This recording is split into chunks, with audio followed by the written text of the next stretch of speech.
Good afternoon. Come read with me. I'm reading from Six of One, Half a Dozen the Other. This is my autobiography. You can find it on Amazon. And I'm reading Slim Pickins. My third grade year, 1958. The year I was 8 was a year of hard work and new awakenings. I learned with much hardship to write in cursive, to do times tables, and to get down to the real business of school. Mrs. Peterson was an austere woman who, though not unkind, believed in hard work and discipline. The one light in my third grade year was the birthday celebration in the classroom. On the day of the student's birthday, Mrs. Peterson would draw a picture on the chalkboard in brightly colored chalk. She would let the birthday child pick the colors for the cake, plate, frosting, and lighted candles. She would draw, and the class would all sing happy birthday. Each child looked forward to his or her birthday in her class. It was a small, simple thing, but to be singled and honored on our special day was a real treat. In my family, birthdays were not the big deal with most families as they are today. Since our family was nearly always poor, excuse me, but I need to take my glasses off. I'm getting blurry here. Yeah, that's better. There was little recognition made about our birthdays. We might be fortunate enough to have a boxed cake made on our day, but more times than not, it would not have frosting or candles. Birthday parties required planning, time, money, and guests who had to be fed. Parties would require extra house cleaning and food, so birthdays were simply ignored. So to have a whole class honor my birthday was pretty special. That year was a difficult one. My father must have been out of work, and we were once again on welfare. We had a hard time making it from month to month. The last couple of days in the month were always the hardest. Supplies ran out, and since food stamps were not available then, food was in scarce supply. On the first day of the month, Mama had a routine. After cashing the welfare check, paying the rent, and other necessary bills, she would spend Boy, I'm having a tough time today. Let's do that again. On the first day of the month, Mama had a routine.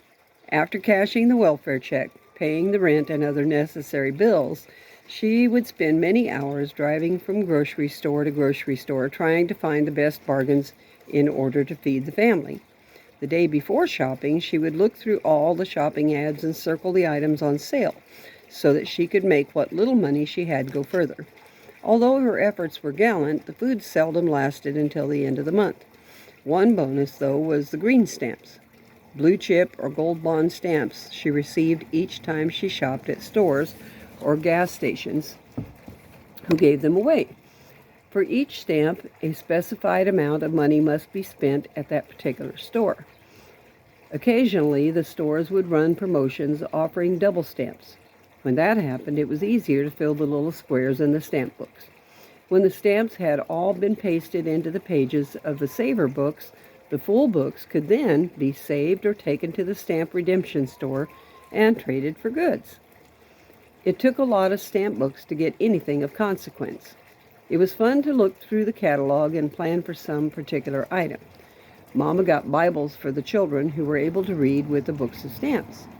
Then, one year, she had no money for us for Christmas gifts, so she used the stamps to purchase bed sheets, which she cut up and made into dresser scarves and pillowcases to give to the girls.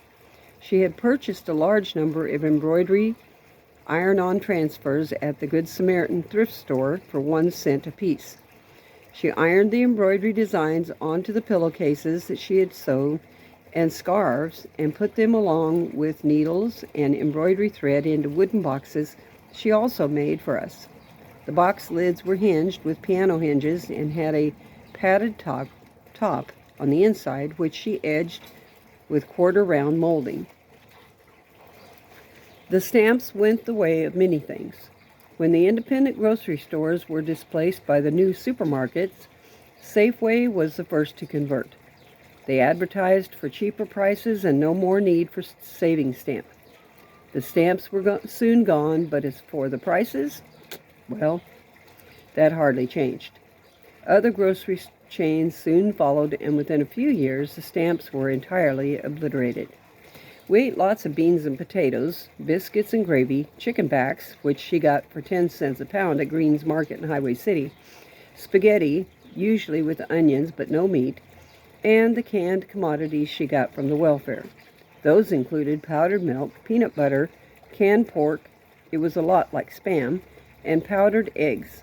We did not usually have fresh milk because it was costly and the amount required for our family would have been hard to store anyway. One year, however, the Foster's dairy truck came to our home and a deal was made with the driver to trade vegetables from our garden for the daily delivery of the milk. Then the driver accidentally ran over a child elsewhere on his route and stopped delivering the milk. Usually the only milk we had was milk that was used in cooking, either canned or powdered. The powdered milk was pale yellow, squeaky, and almost impossible to mix without lumps. It was okay, though, when mixed with the dry flour when making biscuits. During summertime, we fared somewhat better because we could buy fresh fruits and vegetables by the 40-pound lug box. Those were usually the culls that were considered unfit for marketplace. They might have been odd-shaped, have flaws in the skins, or been overripe, but they were still delicious and nutritious. Daddy's brother, Uncle Clyde, who worked for one of the fruit packing houses, would often bring us boxes of plums, peaches, nectarines, figs, or cantaloupe. Some of us had not yet been exposed to mathematical fractions, so when we asked for cantaloupe, or our request went something like this: "Can I have a half of a cantaloupe?" No one ever told us that 1/2 of a half equaled a quarter. On some days, when there were too few slices of bread to make lunches, Mama would make large, flat biscuits for our sandwiches. Other times, when there was not enough lunch meat, we had fried egg sandwiches. On one occasion, I had one of those end-of-the-month lunches that I was simply unable to eat. One of the older girls was in charge of fixing lunches that day. Not only did we have biscuits instead of bread, but the fried eggs also. She was still quite young then, and perhaps she was rushed to get ready for school and did not have time to prepare the lunches properly. My egg was nearly raw, with the white still soft and runny. At lunchtime, I took one bite and with my stomach churning, hurried to the trash can and threw the rest away. To this day, my eggs must be well done. Although many children complain about school lunches, to us, having lunch from the school cafeteria was a special treat. When things were really tight financially at home and the groceries were getting low, we would sometimes purchase lunch on credit at the school. It was necessary to go to the office and ask for credit, and the office worker would write our names in the book and give us a token for the day. On those days, with our lunch token in hand, we felt a little more like the rest of the school children instead of those poor red-headed kids. I could never understand how the other students could hate school lunches. One of my favorite memories of school is the wonderful aroma that wafted through the doors of the cafeteria. Perhaps it is just that children like to complain.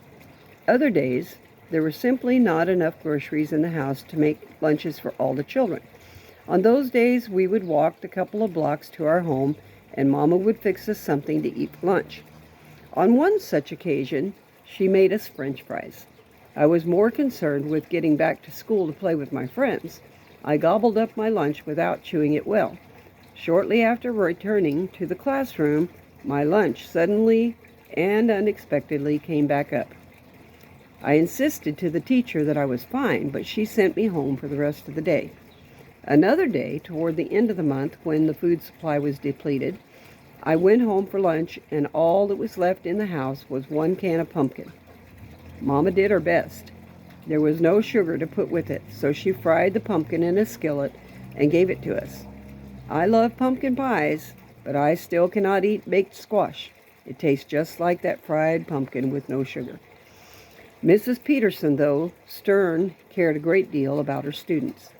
On the final day of class, she had tears in her eyes as she told us how much she would miss us.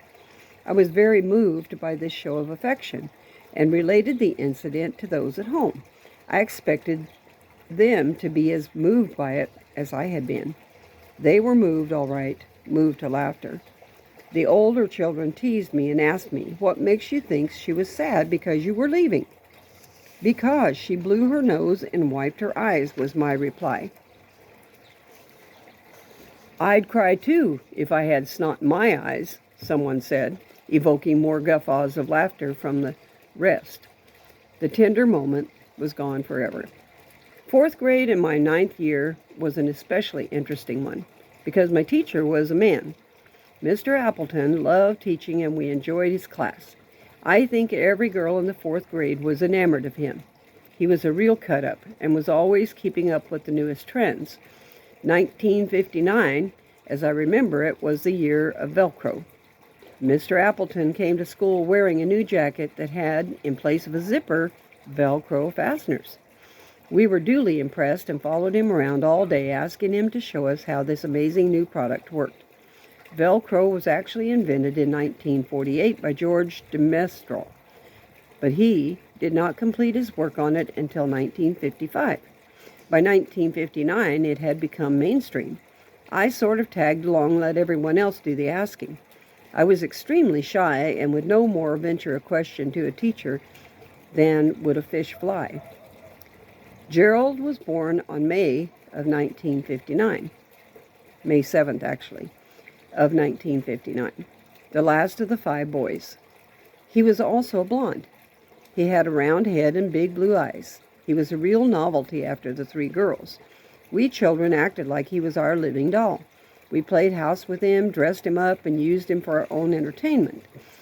Though he spent a great deal of time in the playpen, he enjoyed all the attention and performed funny antics to entertain us. I was the creative one, always making some ridiculous costume or such. One of our home movies shows Gerald, barely a year old, in his playpen, wearing a small leather crown on his head that I had fashioned for him. 1959 was the year we got our first telephone at home. The phone was a real novelty for us, and we used it every chance we got. We made opportunities to call home by arranging to go home with a friend, or perhaps leaving something at home that was necessary for the day, like lunch. It was surely a very necessary tool in our household, but we viewed it as more of a toy. We discovered from the repairman how to dial our own phone number, hang up the phone quickly, and cause it to ring. Some unsuspecting person in another room would rush to answer it, calling, "I'll get it," only to discover no one on the other line. It was a great trick, and we never tired of using it. The older children had other games they played with the phone. They would dial a number at random, and when the call was answered by someone at the other end of the line, they would ask the questions such as, "Is Red there?" The person on the other end would invariably say, "Red who?" as if every household had someone named Red living there. Then the prankster would reply, "Red hot pepper. Doesn't that just burn you up?" And then quickly hang up the phone. Other classics were, "Is your refrigerator running? You better catch it before it runs away." Once, many years later, when Eileen was a teenager, that was our youngest sister, she used one with great responses every time. She had the ability to do this without so much as a snicker. That is why it worked so well. She would call a number at random, and when she was sure someone was on the line, she would say in a low, controlled, and somewhat sexy voice, "I'm sorry, the number you have reached is not in service at this time. If you need assistance, please stay on the line and an operator will answer." People on the other end would be amazed and say things like, "Ha, I didn't even dial the phone." Eileen would repeat the phrase several times as if it was on a recording, and then she would quickly hang up the phone, and we would all burst into hysterics. It was surely annoying to the recipient of the call, but it was harmless and greatly entertaining for all of us. The local radio station, KYNO 13, provided us with other reasons to use the phone. The rock and roll station was forever broadcasting along with the latest in music. Some contests that gave the first caller or the caller with the right answer a chance to win a prize. Since Dee and Randall were teenagers, someone in the house was always listening to the radio and making mad dashes for the phone to be that important first caller. Answering trivia questions, boy, that's a mouthful, answering trivia questions provided free gifts on more than one occasion. Once they won a bag of Laura Scudder's potato chips. Dee even won a nifty appliance called a hot dogger. It was an electric gadget that cooked hot dogs without the use of a pan or a stove. It was a quite novel item, and we had fun trying it out. Basically, the appliance was a hinged plastic box with 2 rows of short metal prongs protruding at an upward angle toward the center of the box. The hot dogs were placed with the prong on each end so that they were bowed. The see-through lid was closed and the hot dogs cooked themselves. The only problem was, because the box was made of plastic, the hot dogs cooked in it had a peculiar plastic flavor. On reflection, I doubt if it was worth the trouble for Mama to drive downtown to the radio station just for a bag of potato chips. Probably not. Though I do not remember her ever daunting our fun by complaining. I guess she realized what a big deal it was for us to get on the radio.